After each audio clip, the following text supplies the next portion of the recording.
আসসালামু আলাইকুম ওরহমতুল্লাহি ওবরাকাতুহ।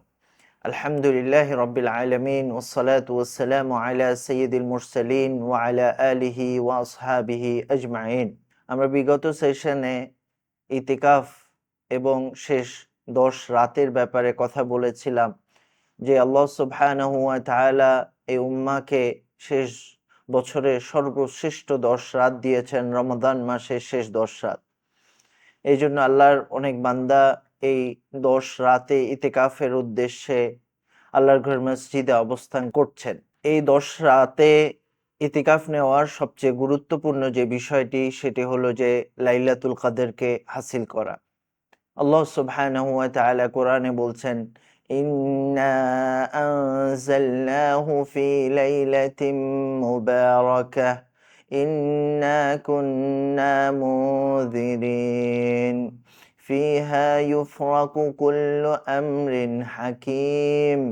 আল্লাহ সুবহানাহু ওয়া তাআলা বলছেন যে এই কিতাবকে নাজিল করা হয়েছে এক মুবারক রাত্রে, নিশ্চয়ই আমি সতর্ককারী। সে রাতে প্রত্যেক চূড়ান্ত সিদ্ধান্ত স্থিরকৃত করা হয়, অর্থাৎ কদর বা তাকদীর নির্ধারিত করা হয়। এখানে লাইলাতুল মুবারাকা বলতে লাইলাতুল কদরকে বলা হয়েছে।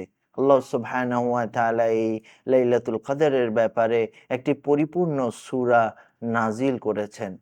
আল্লাহ সুবহানাহু ওয়া তাআলা বলেন, ইন্না আনজালনাহু ফি লাইলাতিল কদর ওয়া মা আদরাকা মা লাইলাতুল কদর লাইলাতুল কদরি খায়রুম মিন আলফি শাহর। যে আল্লাহ সুবহানাহু ওয়া তাআলা কোরআনকে লাইলাতুল কদরে নাজিল করেছেন এবং আল্লাহ সুবহানাহু ওয়া তাআলা আবার বলছেন যে তোমরা কি জানো যে লাইলাতুল কদর কি? লাইলাতুল কদর হলো হাজার মাসের চেয়ে উত্তম এক রাত। এই জন্য ভাইয়েরা আমরা এই সময়টিকে কাজে লাগানোর চেষ্টা করব। আমরা একটু যদি চিন্তা করি যে আমাদের জীবনটা নিয়ে, যদি আমরা কোনো সুবর্ণ সুযোগ পাই যেদিন আমি অনেকটুকু অর্জন করতে পারবো, আমরা কত উদগ্রীব হয়ে থাকব। রাসূলুল্লাহ সাল্লাল্লাহু আলাইহি ওয়াসাল্লাম থেকে বিভিন্ন রেওয়ায়েতে লাইলাতুল কদরের ব্যাপারে রাসূল সাল্লাল্লাহু আলাইহি ওয়াসাল্লাম আমাদেরকে জানিয়েছেন। তবে সর্বশেষ যে কথাটি সেটি হলো যে আমরা শেষ 10 রাতেই চেষ্টা করব লাইলাতুল কদরকে হাসিল করার জন্য। কারণ লাইলাতুল কদর যদি কোনো কারণে আমাদের থেকে মিস হয়ে যায় তাহলে আমরা এই সুবর্ণ সুযোগ থেকে বঞ্চিত হব। তাই ভাইয়েরা, যারা আমরা ইতিকাফ নিয়েছি আলহামদুলিল্লাহ, তবে যারা আমরা ইতিকাফ নিতে পারিনি তারাও অন্তত রাতগুলো আল্লাহর ইবাদতে, আল্লাহর কাছে রোনাজারিতে আমরা কাটাবো, যাতে কোনোভাবেই আমাদের এই সুবর্ণ সুযোগটুকু মিস না হয়ে যায়। আল্লাহ সুবহানাহু ওয়া তাআলা এই রাত্রির অনেকগুলো ফজিলত বর্ণনা করেছেন। এরপর আল্লাহ সুবহানাহু ওয়া তাআলা বলছেন, তানাজ্জালুল মালাইকাতু ওয়ার রূহু ফিহা বিইذনি রাব্বিহিম মিন কুল্লি আমর সালামুন হিয়া হাত্তা মাতলাইল ফজর।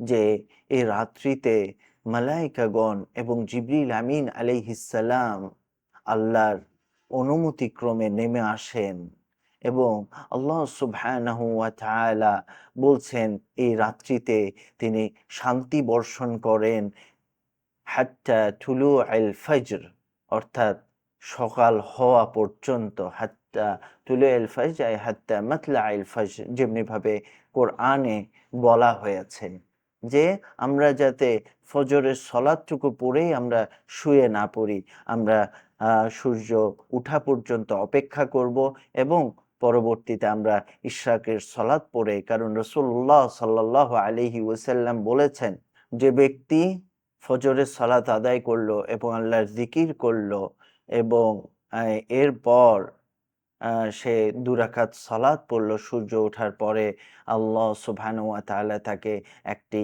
হজ এবং একটি উমরা পালনের সওয়াব দিবেন। আমরা এর থেকে যেন বঞ্চিত না হই এবং শেষ সময়টাতেও যেন আমরা আল্লাহর রোনাজারি করি এবং আমরা আমাদের যে জাহান্নামে যে স্থান রয়েছে সেটার থেকে আমরা যেন বেশি করে রোনাজারি করি। যেমনিভাবে হারামাইনে শরীফাইনে ইমামগণ, সম্মানিত ইমামগণ, ওনারা বিশেষ করে একটি দোয়া করেন, আল্লাহুম্মা আ'তিক রিকাবানা মিনান নার। হে আল্লাহ, আমাদের জাহান্নামে আমাদের যে জায়গা রয়েছে সেটার থেকে আপনি আমাদেরকে রক্ষা করুন, আমাদেরকে মুক্তি দিন।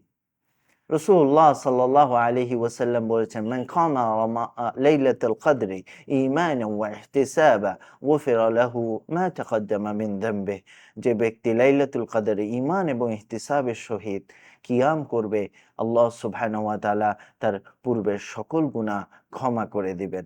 এজন্য ভাইয়েরা, আমরা এই সময়টুকুকে গনিমত মনে করব এবং আমরা এটার জন্য উদগ্রীব হয়ে থাকব। এবং রাসূলুল্লাহ সাল্লাল্লাহু আলাইহি ওয়াসাল্লাম বলেছেন, এই রাত্রিটি রমাদানের শেষ ১০ রাতের মধ্যে রয়েছে। তাহাররাও লাইলাতুল কদরি ফিল আশরিল আওয়াখির ফি রমাদান। তোমরা রমাদানের শেষ দশকে লাইলাতুল কদরকে কি করো? অন্বেষণ করো, অন্বেষণ করো। এই কারণে ভাইয়েরা, এছাড়া রাসূল সাল্লাল্লাহু আলাইহি ওয়াসাল্লাম বিভিন্ন ইন্ডিকেশনের মাধ্যমে, বিভিন্ন হাদিসে আমাদেরকে বিভিন্ন রাতের কথা বলেছেন। এর মধ্যে ২৭ তম রাতের প্রতিও তিনি গুরুত্ব দিয়েছেন। উবাই ইবনে কাব রাদিয়াল্লাহু আনহু বলছেন, ওয়াল্লাহি ইন্নী লাআলামুহাল লাইলাতুল্লাতী আমারানা রাসূলুল্লাহ সাল্লাল্লাহু আলাইহি ওয়াসাল্লাম বিকিয়ামিহা হিয়া লাইলাতু ২৭, যে রাসূলুল্লাহ সাল্লাল্লাহু আলাইহি ওয়াসাল্লাম আমাদেরকে ২৭ এর রাত্রিতে বিশেষ করে ইবাদত করার কথা বলেছে। এবং অন্য হাদিসে রাসূলুল্লাহ সাল্লাল্লাহু আলাইহি ওয়াসাল্লাম ২৩ তম রাত, ২৫ তম রাতের প্রতিও আমাদেরকে ইন্ডিকেশন দিয়েছেন। এ কারণে আমরা এই সময়টাকে গনিমত মনে করব এবং আমাদের জীবনে এটার বাস্তবায়ন করার চেষ্টা করব। আল্লাহ সুবহানাহু ওয়া তাআলা যেন আমাদেরকে তাদের অন্তর্ভুক্ত করে নেন যারা এই লাইলাতুল কদরকে হাসিল করতে পেরেছে, এবং তা অবশ্যই ঈমানের সহিত এবং সওয়াবের প্রত্যাশায়। সুবহানাক আল্লাহুম্মা বিহামদিক আশহাদু আন লা ইলাহা ইল্লা আনতা আস্তাগফিরুকা ওয়া আতুবু ইলাইক।